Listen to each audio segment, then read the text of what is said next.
પાલીતાણા તાલુકા કક્ષાનો ત્રિરંગા યાત્રાનો કાર્યક્રમ મોટી રાજસ્થળી ખાતે યોજાયો। પાલીતાણા તાલુકાના મોટી રાજસ્થળી ગામે સમગ્ર તાલુકા કક્ષાનો ત્રિરંગા યાત્રા કાર્યક્રમ યોજાયો હતો, જેમાં શાળાના વિદ્યાર્થીઓ દ્વારા ભારત માતા, રાણી લક્ષ્મીબાઈ સહિતના લોકોની વેશભૂષા કરાઈ હતી અને ડીજેના તાલ સાથે ઘોડા બગીમાં સવાર થઈ ખૂબ મોટી સંખ્યામાં હાજર વિદ્યાર્થી અને આગેવાનો દ્વારા ત્રિરંગા યાત્રા ગામની મુખ્ય બજારમાં ફરી હતી। તાલુકા કક્ષાના આ કાર્યક્રમમાં ધારાસભ્ય ભીખાભાઈ બારૈયા, જિલ્લા ભાજપ ઉપાધ્યક્ષ નાનુભાઈ ડાખરા, તાલુકા પંચાયત પ્રમુખ જીગરભાઈ, ઉપપ્રમુખ લલ્લુભાઈ, તાલુકા ભાજપ પ્રમુખ નૂતનસિંહ ગોહિલ, જિલ્લા પંચાયત સભ્ય ઘનશ્યામભાઈ શિહોરા, શિવાભાઈ ચૌહાણ, જિલ્લા પંચાયત સિંચાઈ ઇજનેર વાઘેલા, તાલુકા પંચાયત અધિકારીઓ, શિક્ષકો, મિત્રો હાજર રહ્યા હતા। મોટી રાજસ્થળી શાળા પરિવારે કાર્યક્રમ સફળ બનાવવા ભારે જહેમત ઉઠાવી હતી।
યોજી એ રેલીમાં આપ સૌની વચ્ચે ઉપસ્થિત આ ગામના અને અમારા જિલ્લા ઉપાધ્યક્ષ ભાઈ નાનુભાઈ ડાખરા, આપણા પૂર્વ જિલ્લા પંચાયતના ઉપાધ્યક્ષ ભાઈ ઘનશ્યામભાઈ, યોજાણી એ ત્રિરંગા રેલીમાં આમ તો 78મો આઝાદીનો ઉત્સવ ઉજવી રહ્યા છે, જે 78 વર્ષ આઝાદીના આ બેઠું 15મી ઓગસ્ટે શરૂ થવા જઈ રહ્યું છે, ત્યારે જે ગુજરાત અને આપણો દેશ ભારત દેશમાં તમે જુઓ, ભારત દેશની સુરક્ષાથી લઈને જે નૌકાદળ હોય, ભૂમિદળ હોય, હવાઈ દળ હોય, કેટલું બધું બીજા દેશોની સાથે સરખામણી ભારત દેશ સુરક્ષાઓ આપણી એટલી બધી સલામત છે,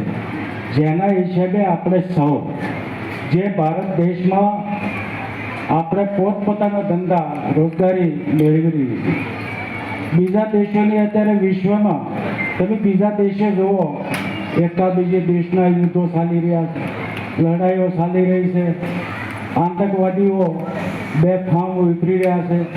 આ સમયે આપણા જ્યારથી નરેન્દ્રભાઈ દેશનું સુકાન સંભાળ્યું ત્યારથી દેશની સ્થિતિ તમે જોઈ રહ્યા છો। સમાજ માટે, સત્ય માટે, સત્યપૂર્ણ સમાચાર પ્રસારણ આપના મોબાઈલ પર તરત જ લાઈક કરો, શેર કરો અને સબસ્ક્રાઈબ પણ કરો। અને હા, ઘંટડી વગાડવાનું ન ભૂલશો. આભાર. સમાજ માટે સત્ય સાથે સત્યપુંજ. અહેવાલ, સમાચાર તથા જાહેરાત પ્રસારિત કરવા સંપર્ક સાધો. સત્યપુંજ સમાચાર પ્રસારણ, લબ્ધિ કોમ્પ્લેક્સ, તાલુકા પંચાયત સામે, સિહોર.